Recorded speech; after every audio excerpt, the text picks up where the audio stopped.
I've always wanted coming home to feel like I was entering my own immersive world. A haunted haven, a scaradise, an eerie oasis, my own spooky Shangrila. I wanted to feel that immediate and definite separation between the outside world and my own world, to be whisked away from all the stress and become immersed simultaneously in both relaxation and thrills in an indulgent and decadent land at home, but the pretty spooky way. And because I'm a Disney fan, I knew I needed to draw inspiration from the wizard of all immersive world creation himself, Walt Disney. In this video, I'll share the 6 tips that I stole from Disney to create my own immersive home bar. As a bonus, stick around till the end and I'll make my signature cocktail, sip wrecked at the Sunken Compass, and share my low carb on the high seas recipe with you. Plus, I saved the easiest tip that anyone can steal from Disney for last, so you'll feel inspired to create your own spooky paradise right away.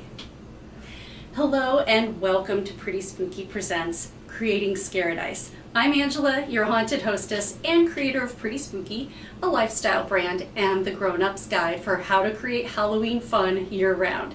If Halloween is your favorite, yet just one day is not nearly enough, let Pretty Spooky show you how to take an eerie angle on the everyday and how to add a little bit more macabre to the mundane. This episode of Pretty Spooky Presents is created in my home tiki bar, the Sunken Compass. For me, tiki is some of the same elements of mystery, danger, and escapism as Halloween, with all of the nostalgia of the past. And as a former bartender, I know that the ritual of raising a glass and the shared experience of exotic flavors creates a celebration, making any day of the week, any time of the year, more spectacular. In future episodes, I'll share more about my home bar and how I created and designed my low carb on the high seas drink menu. In addition, I'll share projects and ways I add mystery, excitement, and spooky fun to my everyday life. But for now, we'll focus on the main reason you're here, the 6 tips I stole from Disney to create my own immersive home bar and how you can do it too. First, I knew that the magic of creating an immersive world is accomplished through theming, the telling of a story of a place and time where nothing ordinary exists. There's no hint of reality to ruin the fantasy. Disney uses an overall motif, a slightly vague backstory with a reason for the land's existence, including a general time period and a not too specific location with a hint of mystery or adventure. So all visitors have plenty of room to let their own imaginations roam and bring their own magic into the mix.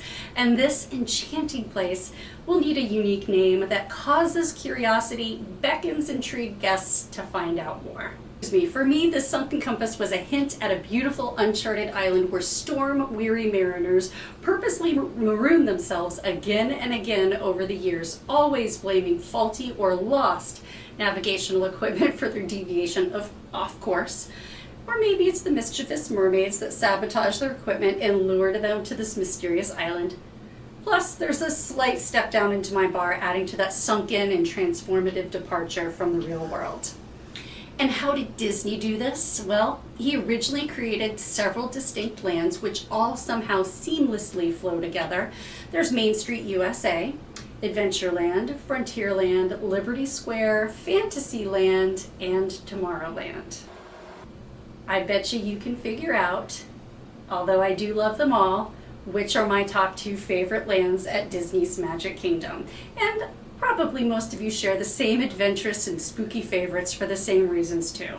Share your favorite lands of Disney in the comments to see if we're all cruising to the same adventurous, haunted corners of the park as soon as the entrance rope drops. Speaking of entrance ropes, the second tip I stole from Disney is creating a magnificent entrance. Not only do you need a name for your space, but also a sign to designate the departure from the mundane. The entrance to your space must feel transformative, special, and also obscure the sightlines so that there's a reveal as you travel deeper into the immersive world that you've created. It's a mini journey leading from one world to another. In terms of Disney, Think of riding the riverboat or traveling by train, passing under the Adventureland sign and crossing the bridge, or turning the bend while strolling up Main Street to reveal the splendor of Cinderella's castle. That's the type of transformative entrance that you're trying to recreate. For the Sunken Compass, I created an overhead sign and a lounge entrance sign on a brass stanchion with a velvet rope for that off-limits VIP only vibe. The lighting hints at what's ahead. When you part the lush tropical satin curtain, you're transported into another world. And that brings us to our third tip to steal from Disney to create an immersive world of your own. You need an anchor or a focal point. The castle is Disney's anchor. Mine is the A-frame hut over my Whitco dragon couch and Whitco ship. This signals that you've left the storm-battled vessel behind and you're now on a spellbinding speck of an island somewhere in the far corners of an unknown sea. And this is the type of place where you'd want to be shipwrecked, at least for a while. But as legend warns, don't stay too long, or else those who delight the island's bounty and sipped of its nectar would eventually be transformed into the same sinister sea creatures that lured them there. Men become scaly sea dragons and women become sirens of the deep. Which brings me to the fourth tip to steal from Disney. Balance the pretty with the spooky. See what I did there? It can't all be sparkly pink castles or exquisite emerald green isles. That would get boring. Danger, mystery, and thrilling adventure need to be in the mix to add excitement to the dullness and day-to-day monotony. This is why the Jungle Cruise, Pirates of the Caribbean, and the Haunted Mansion always rank as some of Disney's most popular rides. And some of these rides also include a cautionary tale or a bit of a moral. We all know what happens to the Pirates of the Caribbean who plunder and pillage, or to the reckless drivers in Mr. Toad's Wild Ride, or to the overzealous Sunken Compass visitors who linger too long on this mysterious island surrounded by mermaids and sea dragons. So don't get totally shipwrecked. That would make your return trip to the mainland more difficult. Just be sure to stick around long enough to see how the exotic scents and tropical flavors of the signature cocktail further enhance the experience and theming of the Sunken Compass. I promise you, you've never had inspiration so tasty. And the fifth tip that I stole from Disney is to hide Easter eggs. How much fun is it to find the hidden Mickeys, to spot Mr. Toad in the Haunted Mansion cemetery, or reading Trader Satan's house rules that state, never throw a net into the sea? So far, I have just a few Easter eggs that allude to mermaids, dragons, shipwrecks, and sunken compasses.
But just like any Disney ride can expect periodic refurbishment and refreshing, no Tiki bar is ever finished. There's much, much more to come at the Sunken Compass. Be sure to keep checking in on future episodes of Pretty Spooky Presents to see how the theming and decor develops. I will share what is definitely the sixth and easiest tip that anyone can steal from Disney. But all this planning has me completely parched. So let's get a little shipwrecked at the Sunken Compass first. I have created an entire menu of lower carb drink options based on classic cocktails and original Tiki recipes from the past for several reasons. While there isn't too much that is healthy about any cocktail, personally I just don't need the added calories, carbs, or inflammation, so wherever I can, I cut the carbs but keep the flavor. This is my low carb on the high seas approach to making cocktails. For the Sunken Compass guest menu, it describes the Sipwrecked cocktail as an original recipe available only at the Sunken Compass, with delicate rose, orange blossom, and vanilla contrasted against strong flavors of pomegranate, lime, ginger, and a super funky Jamaican rum. Just like an old ship, it goes down way too easy. The name of this cocktail helps contribute to the theming, backstory, and cautionary moral. It hints at a playful danger. Also, just like Disney, it's a little bit of an Easter egg and a pun or a play on words. We all know that Disney loves a good pun.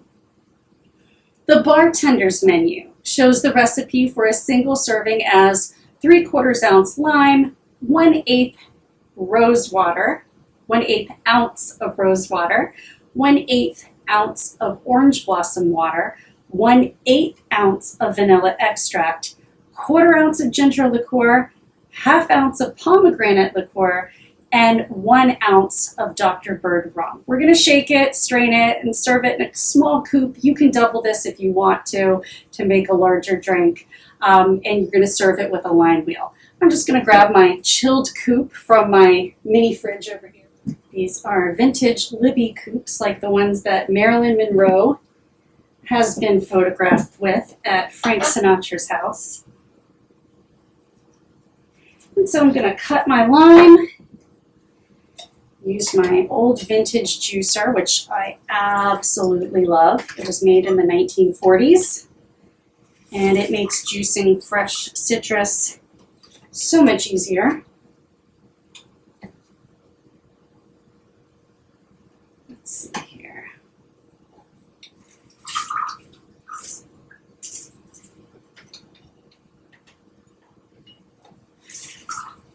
There we go. 3/4 of an ounce of fresh lime. Put my chilled coupe off to the side for a minute. And when it comes to bartending at home, it's completely different than bartending in a professional bar where you can hose the entire place down at night and you're not wearing a vintage Alfred Shaheen dress that you would be unable to replace. So bartending at home is a little bit more careful. Now I just actually use the cap to do an 1/8 ounce of rose water because it's really just a few drops. Same thing with the 1/8 ounce of orange blossom water.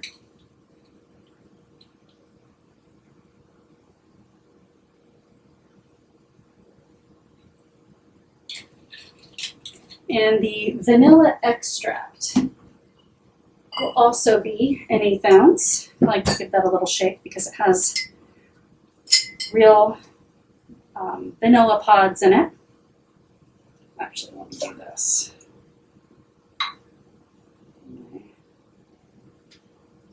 A little over on that. A little extra vanilla never hurt anything. Then I need a 1/2 ounce of pomegranate liqueur.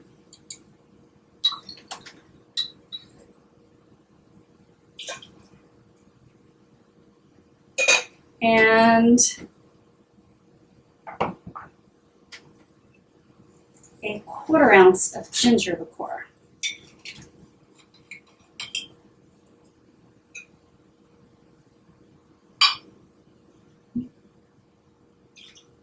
Here we go for our 1 ounce of Dr. Bird rum.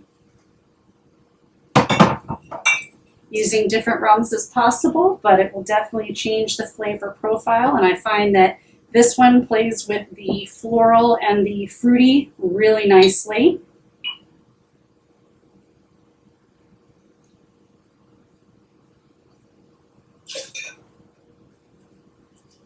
We're going to shake it. Again, shaking at home in a prized vintage dress is a little different than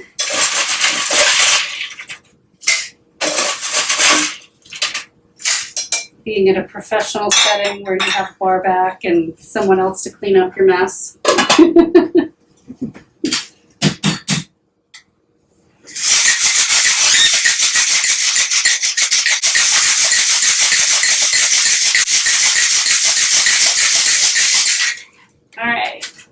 Got nice and frosty. Made my hand pretty cold.